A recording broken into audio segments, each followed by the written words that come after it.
Okay, we are going to finish up the first lesson in logarithms today. We're actually going to be graphing logarithms. So the good news is that most of this is going to be done in your calculator, which is why I already graphed mine. So I put the function into the calculator, and then I went to the table and just took the values from the table. Now on problem number 1, so the function is log of x plus 1. Remember, log of x, since there's no base, that means that it's the common log, which is the base 10. You will have no problem putting that in your calculator because in test mode, you can always put base 10 in your calculator.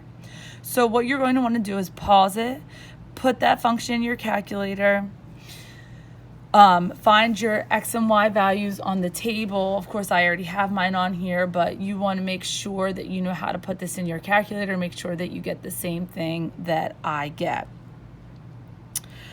All right, now, hopefully you've restarted the video, and now we can look at all the characteristics of the function. So if you remember from the last lesson, the logarithmic function is the inverse of the exponential function. So in our exponential functions, there was always a horizontal asymptote. Since this is the inverse, it means we're going to have a vertical asymptote. And you can see that when you look through the table. So for this first one here, you can see that the asymptote, the vertical asymptote, is your y-axis, which is x equals 0. Okay.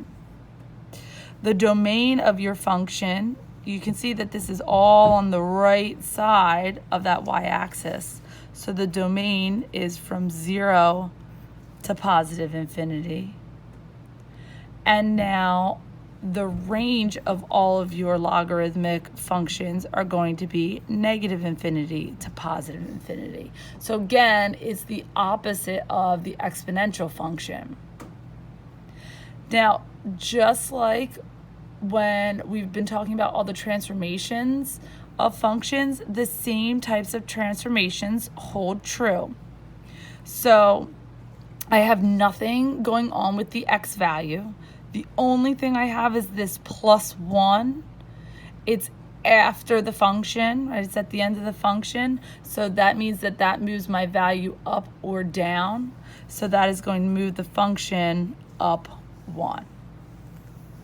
Okay, so that's a pretty basic logarithmic function. Number 2 is going to be a bit more complicated only because of how you have to put this in your calculator. So in test mode, you would not be able to put this in your calculator because it has a base of 1/4. So instead, we have to use the change of base formula that you saw on the previous video. So if I wanted to put this in my calculator, I would have to use the function. Again, I want to use log base 10, the common log, because I can put that easily in my calculator. So I would take the log of x plus 3, and I would put this over the log of the base, which is 1/4.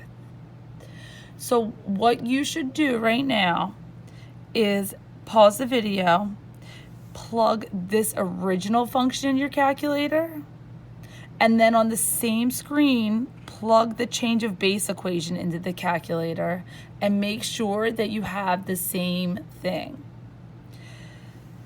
One thing I didn't mention before on the calculator was when you put this in your calculator, or when you put any log in your calculator, you actually don't have to write the base of 10.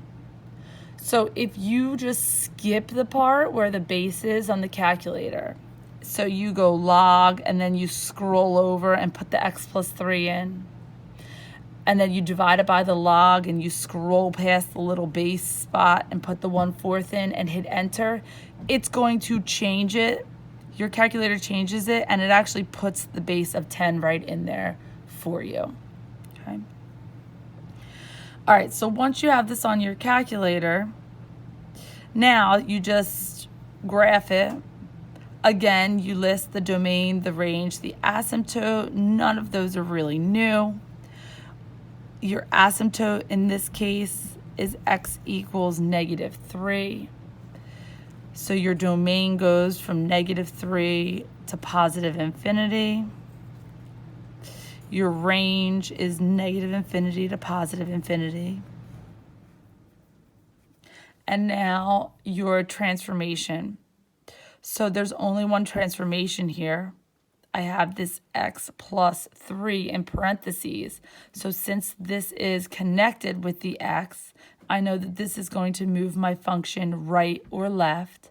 Because it's inside the parentheses, I use the opposite sign, so it moved my function left 3. Now, one thing that I want to point out is that your base does not transform the function.